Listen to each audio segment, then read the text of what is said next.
Hey, this is Stef, and welcome to the Together Moving Forward podcast.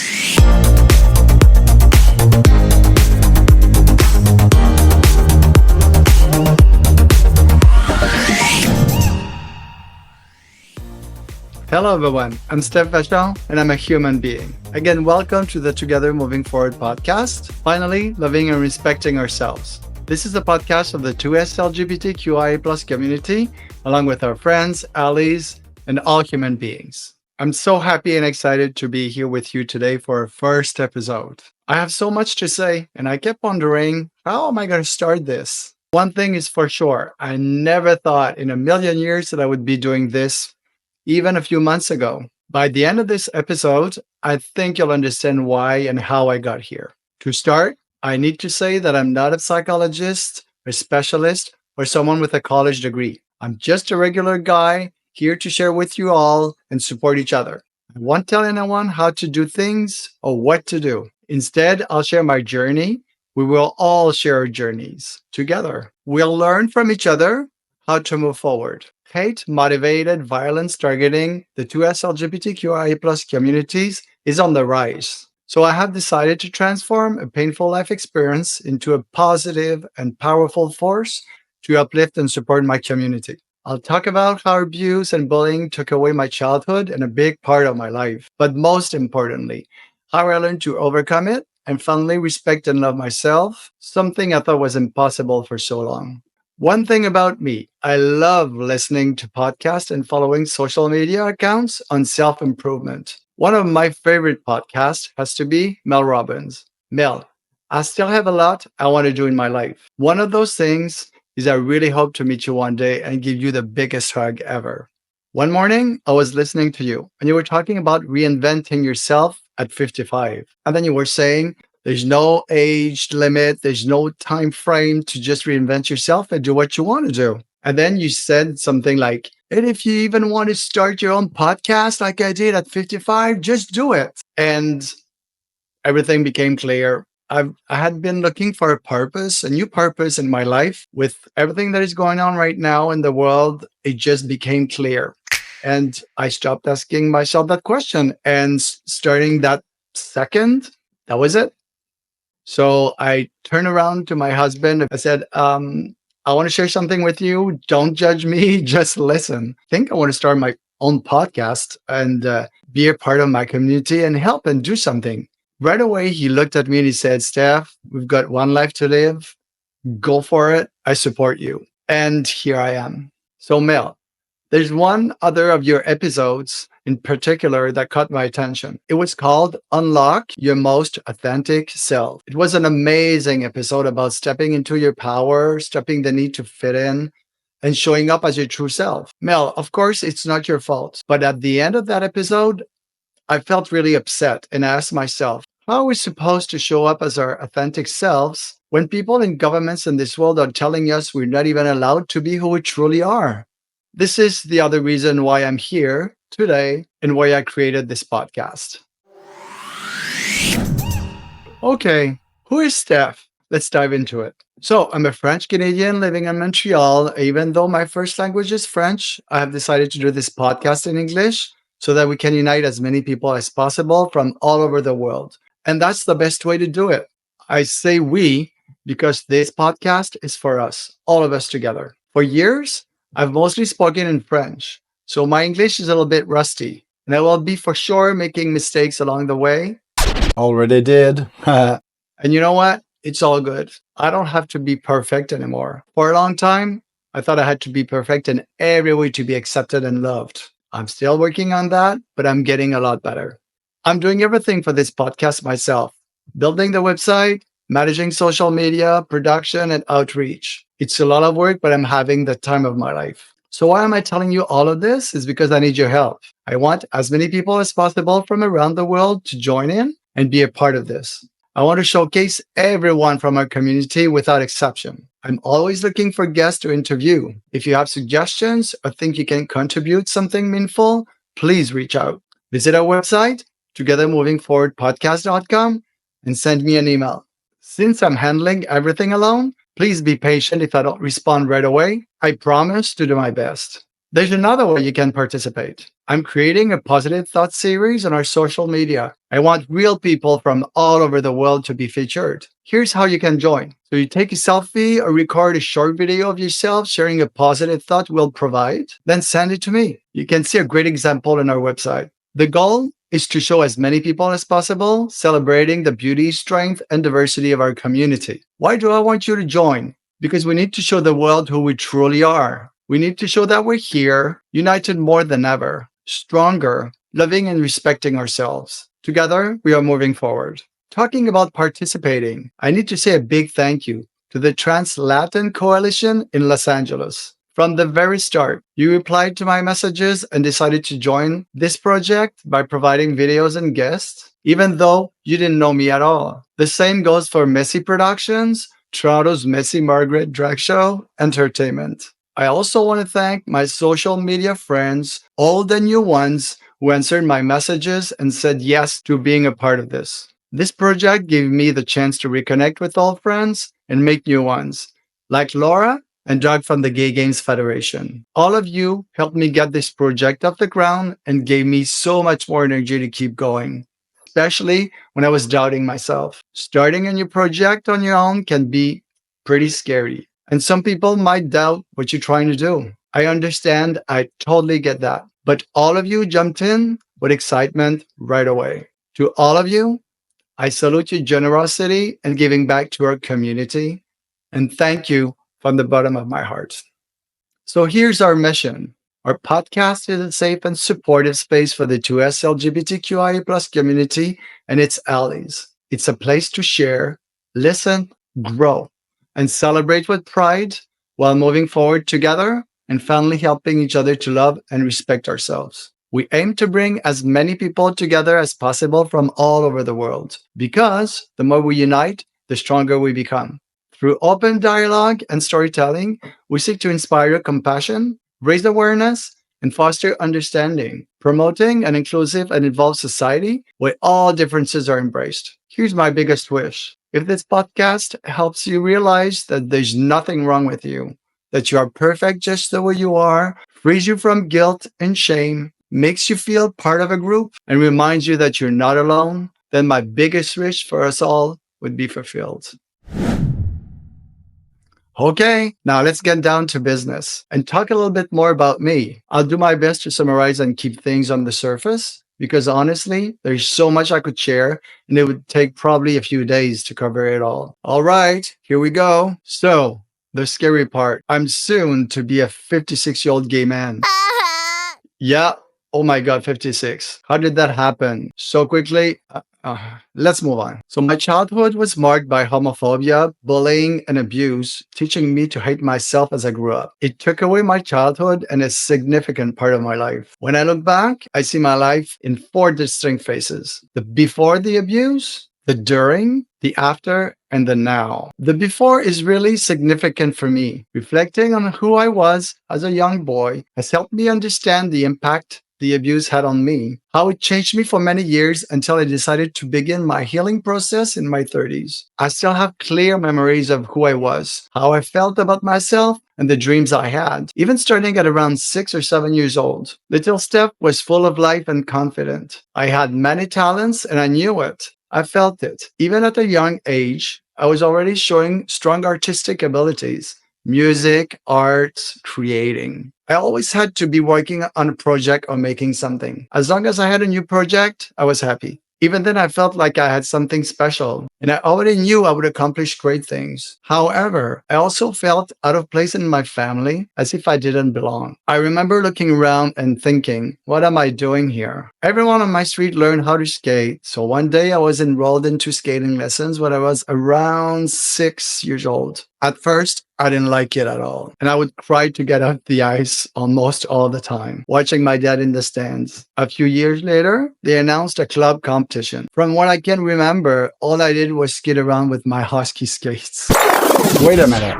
Husky skates? What is that? Hockey skates, Stef. Don't ask me why, but I got a gold medal. That day, my life changed. and I decided I was going to be a fabulous figure skater. That's what I wanted to be from that moment on. I convinced my dad to buy me skates with toe picks, and I was on the mission. The next season, at 9 years old, we had another club competition. This time, I had my figure skates, and I was already landing axles and double jumps with barely any skating lessons. For 1979, that was impressive for a young boy. I was the only one doing so in my level, and I wanted to win regionals in my first provincial competition. I won with such a large margin that people were already gossiping about who I was and why was I in that level. I still have clear memories of that provincial competition. To this day, I can still remember my routine and hear my music. The day after the competition, we were driving back home. As we took the only exit leading home, my dad told us to be quiet and listen. He turned up the volume of the local radio station, and I could hear my name as they announced my victory. You'd think I would be proud, right?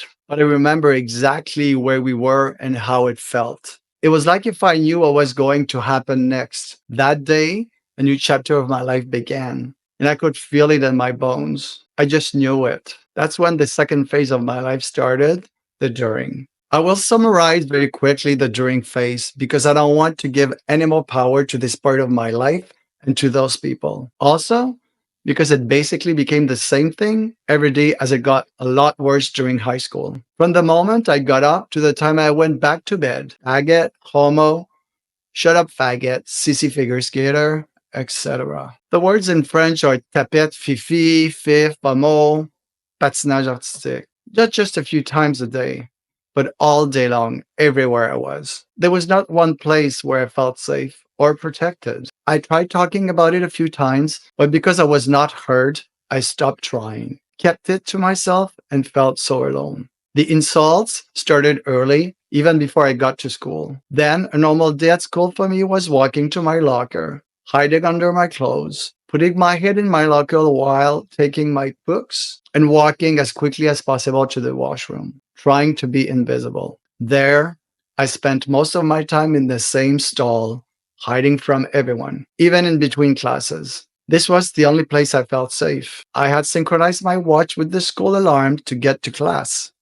So about a minute before it was going to ring, I left my stall and ran to my class. I did that for almost my entire 5 years of high school. In class and in the hallways, the words kept coming at me, along with physical threats from the bigger boys. I was a short and skinny boy. The last thing I thought was I could defend myself, so I just took it all in. Every day, I felt completely alone, sick, disgusting, ugly, stupid, unworthy, etc. I was surviving entirely alone in a stressful and unsafe environment, not knowing what worse could happen to me each day. The words I was told became a part of me in my day-to-day life. They were constantly in my head, and I began repeating them to myself, believing I must deserve it if I was told these things every day and nobody would listen or help me. This is when I started spending more time in the bathroom at home, looking at myself in the mirror and hitting myself on the head while repeating those words. You're so stupid, disgusting, ugly, etc. I would use a brush or my hands hitting myself in the back of my head.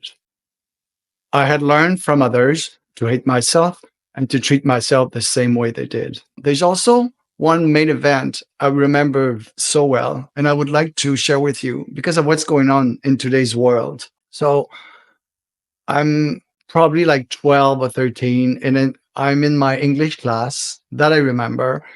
And I remember going to my desk, and there's a nurse in front, and she's going to be talking about sexual transmitted disease. And then we open the pamphlet, and then we're going through all the diseases, and then she gets to AIDS, and then she put the pamphlet on the desk, and then she looks at us and she says, "We're not going to be talking about this today because this is a disease for homos. And since there's no homos in this school, we're not going to talk about it." And everyone just started laughing. And I don't even have to tell you how that made me feel. That day was, I think it was one of the worst days in my life. I can remember exactly how unworthy I felt. And alone, I must have been alone in the world to be like that. If a professional, somebody that is supposed to help us, is telling me that in front of the class.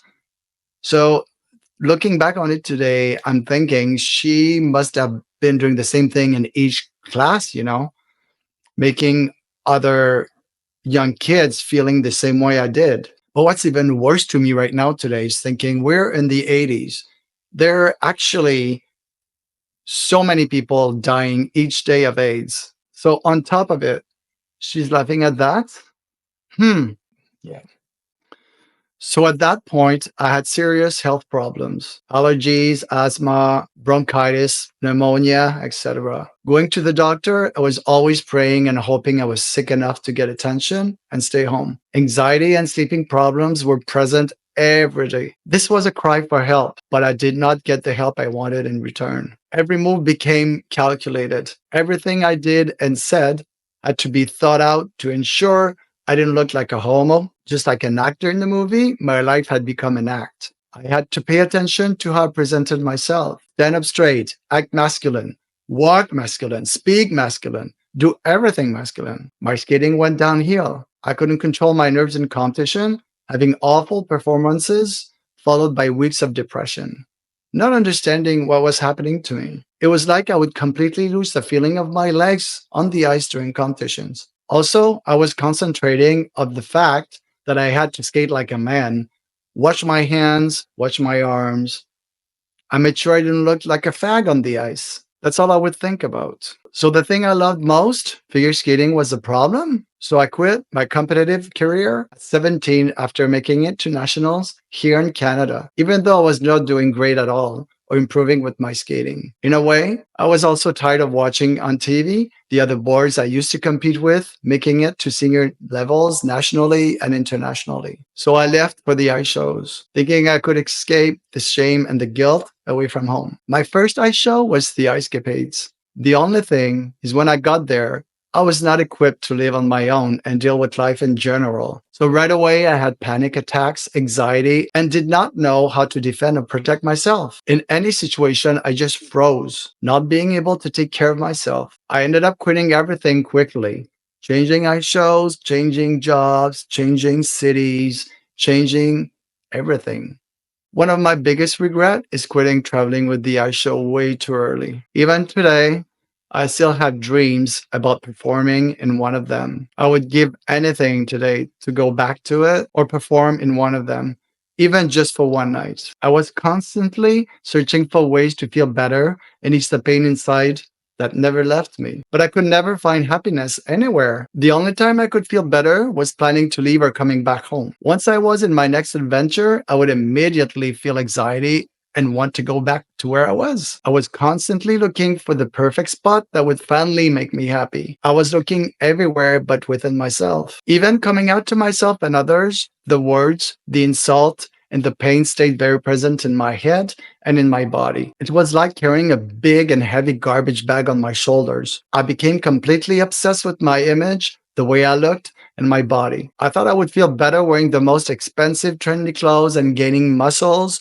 would make me more masculine and help me like what I saw in the mirror. It did not. I spent so much energy and all my money for years on this. The parties also became a regular part of my life. I am not proud of the choices I made regarding this, but looking at it today, I think it saved my life in a way, even though it was not healthy. Thinking back on my first phase in my life, when I was a young boy, I had many dreams. Besides being a figure skater, I used to dream as a young boy of getting married and being a dad, having my own family. I stopped going to events and became resentful of those who had the right to marry and start families. I could not understand why society was treating me like a criminal who did not have the right to have this life that I always wanted. We now arrive at the after phase. My soul felt completely dead. I did not know who I was anymore after acting for so many years. I finally decided to ask for professional help. This is when I started my healing process in my early 30s with a psychologist who is still in my life today. He made me promise to do everything he would tell me to do. That was the condition for him to help me in this process. Slowly, I began to rediscover who I was, the little Stef, piece by piece. It took many years of full-time work to start living living again in this world. Through therapy and self work, I discovered how destructive I had been to myself and how deeply the abuse had affected me in my day to day life. I was repressing everything about myself, every emotion, every thought, every fear. I did not know how to deal with my feelings. I became an actor, saying and doing what I was told, or what I thought I should be doing, or what I should like. Instead of communicating and standing up for myself when I should have, I froze each time, acted as if nothing had happened, and pretended everything was fine. By repressing my true self, I continued to accept bullying, abuse, and disrespect even as an adult. I accumulated anger by failing to communicate my feelings in a timely and appropriate manner. This led to many poor choices and actions that were neither proper nor kind to myself and others. After days, weeks, months, and even years of repressing everything, I would finally erupt into major destructive behaviors directed to myself and others. There are many reactions I exhibited that I am not proud of. While there is still some cleanup I need to do, I forgive myself for my actions during that time. I was in a survival mode and used the tools I had to my disposal. Today, I know better. I strive to be present, to acknowledge what is happening, and to stand up for myself respectfully, ensuring I will not regret my words or actions later. I have to allow myself to take a break and forgive myself for what I have done. I did the best I could at that time,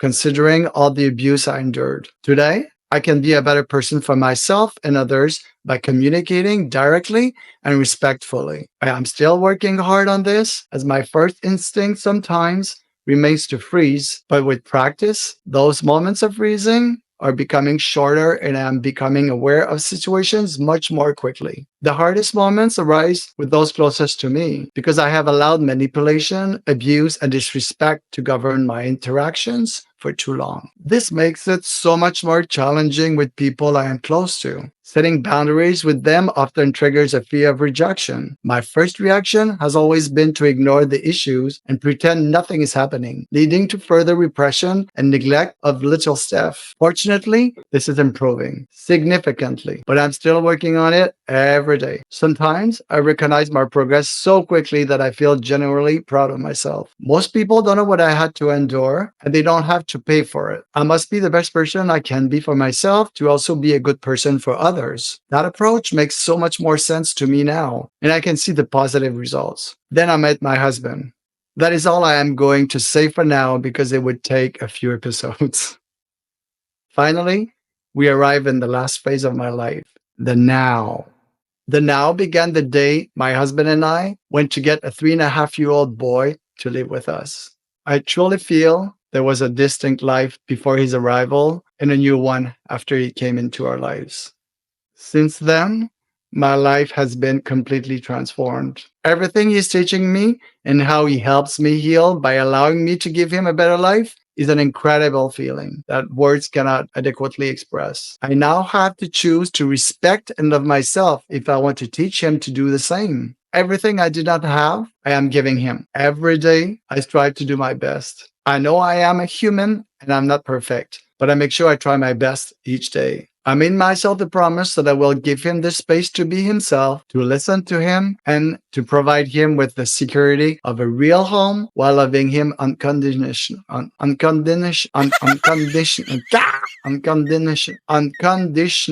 My God, that's a hard word. Unconditionally. Unconditionally. Yeah. No matter what. I also remind him that we are here to protect him, listen to him, and help him to the best of our abilities. I promise to always admit when I do something wrong and to apologize for it. I want to teach him those values and ensure he feels safe at home with us. I have to be credible and give myself the security I deserve. I often have to remind the little Stef that he is now safe with me and that I'm taking care of him. This way, I can provide the same security to my son. I need to be a better person for myself and the world around me so that I can impart those values that are so important to me. I cannot ask him to be, feel, or do things I cannot do myself. To me, that just makes sense.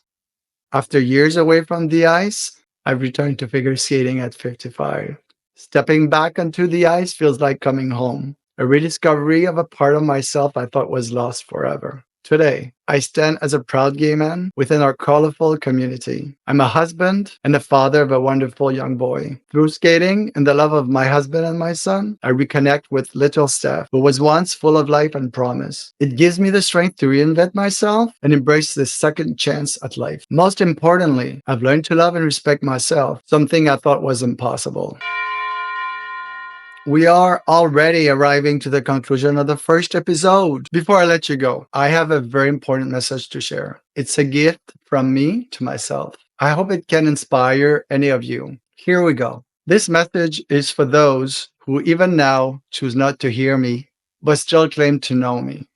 The truth is, you know nothing about me. All I asked for was for you to listen, hear, and acknowledge. Instead, you urged me into silence, isolated me from others, and made me the villain for protecting and healing myself. This message is also for the others who think they know me and say, that can't be true, he's exaggerating. Well.